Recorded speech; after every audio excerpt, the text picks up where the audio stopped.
Hey, what's going on, everyone? Thank you for tuning in and checking out my latest video. So today's video is going to be talking to you guys about the upcoming matchup between Josh Taylor versus Jose Ramirez taking place on ESPN Plus in the States. If you're in Canada, it's going to be on TSN. This is a fight you do not want to miss. Undisputed at 140 pounds, all the belts on the line. Style matchup that can be a classic fight. It's going to be a war. Both of these fighters have been in so many entertaining fights. So now we get to see both of them square off and see who is the best at 140 pounds. So with no further ado, guys, I'm going to get right into this video. So when I talk about Jose Ramirez, let's first speak about him and what he brings to the table in this fight. When you look at Jose Ramirez, he's a classic Mexican fighter. So very aggressive, excellent chin. He's a guy that I've seen him in many fights hurt his opponents because of his style where he's coming forward, moving forward the whole time. Likes to put a lot of leverage on his punches. In particular, some of his best weapons are his left hook to the body, in my opinion. And he also has a very underrated heavy jab. When he sits down on that shot, he's actually hurt a lot of his opponents with that punch. And his right hand has also finished fighters as well. So he's a guy who has that aggressive style, definitely loves to hurt his opponents. Very dangerous fighter. And he's a guy who will fight you on the inside. And his style is offense, offense, offense, work rate. He's a hard-working type fighter. And he's a guy who's extremely exciting to watch, honestly, in my opinion. He's a class act outside the ring as well. Both of these guys are. So that's another cool element of this fight.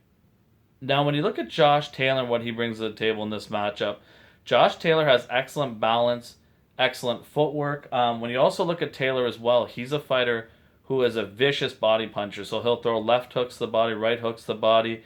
He'll pivot and get out on the inside as well. So he'll land some vicious body shots and then, make sure he's defensively aware.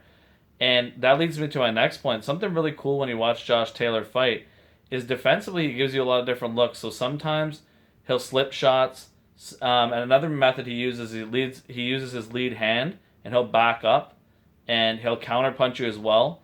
And what that does when you move backwards and with lateral movement and you have your lead hand out, a lot of times it's going to take away the sting that some of those shots will have on them when they were to connect with you.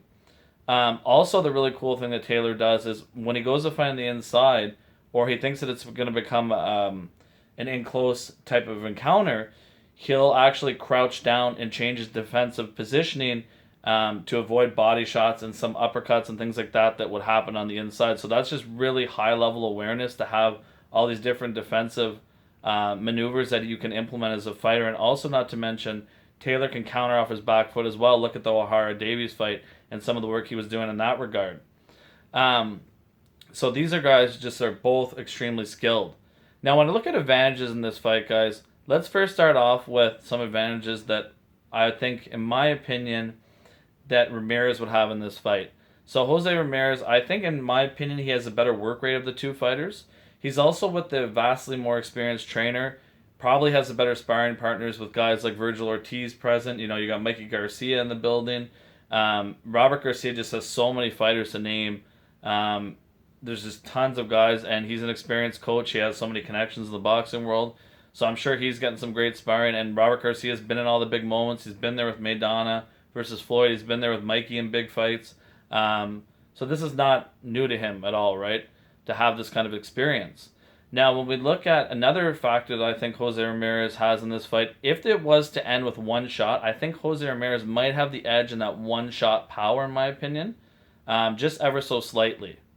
Now, when I look at advantages that Josh Taylor has in this fight, I believe that Josh Taylor is a better body puncher of the two. He's more consistent in that regards. I also believe he has a better footwork, much better defensively, and I think he's a lot more versatile than Jose Ramirez in terms of different shots he's using, also different angles, his ability to find the inside, outside, and counterpunch as well, and I think those are all huge in this fight.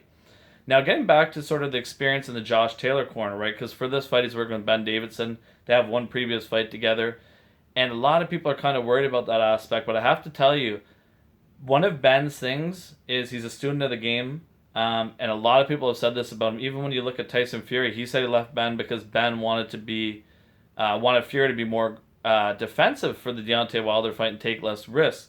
Now, I actually think that's going to be a good thing for Taylor in this fight because, in my opinion, Taylor doesn't want to sit there and get into an offensive showdown where we just trade shots and see who's going to stand there, a toe-to-toe brawl with Jose Ramirez. I think that would be getting away from what his strengths are.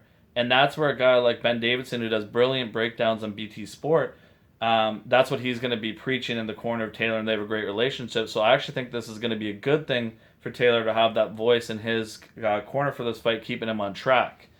Now, ultimately, guys, my prediction for this fight, I got Josh Taylor winning a decision in this fight.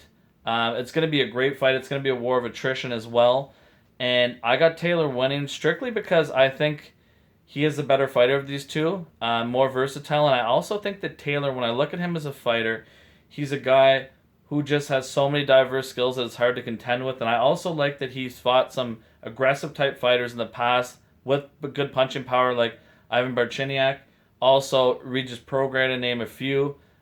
He's fought Postal, he's fought Vasquez, he's fought guys with tons of experience, and he's faced a better competition in my opinion. So for some of those reasons, I'm going with him. And I also think a big flaw that Jose Ramirez has in his game is he doesn't move his head very often, so Taylor can hit him straight down the middle with shots with that jab, as also his lead hand. There's just all kinds of different things that Taylor can land, ultimately straight shots down the pipe. And another big thing is when they fight on the inside, Jose Ramirez likes to leave his head in the center and not give you a lot of movement on the inside. Taylor is great at finding these short little uppercuts and also using lateral movement to get out and pivoting and giving you different angles. So, in my opinion, I believe that that's a big advantage for Taylor, and where this fight will be on the inside at times, I think he's going to land some sneaky shots that Jose Ramirez does not see coming. Ultimately, though, guys, if this fight does end up in a war and it ends up in a strictly inside fight, let's go toe-to-toe, that's going to favor Jose Ramirez, in my opinion. Josh Taylor's not using his skills. So it's definitely a winnable fight for Jose Ramirez. I just think that Josh Taylor, I just think he has a certain level above Jose Ramirez, in my opinion, and I think he pulls out this fight. Ultimately, it's going to be interesting to see both of these guys using their strengths in this fight. And I also think for Ramirez, land that left hook on Taylor, get his attention on the inside. That's a key punch for him, and that's something that maybe could give Taylor some issues throughout this fight. But ultimately, I just think Josh Taylor's boxing IQ is a little too high for Ramirez. I got Josh Taylor by decision. Let me know what you guys think. Great fight. Do not miss it, guys. Thank you.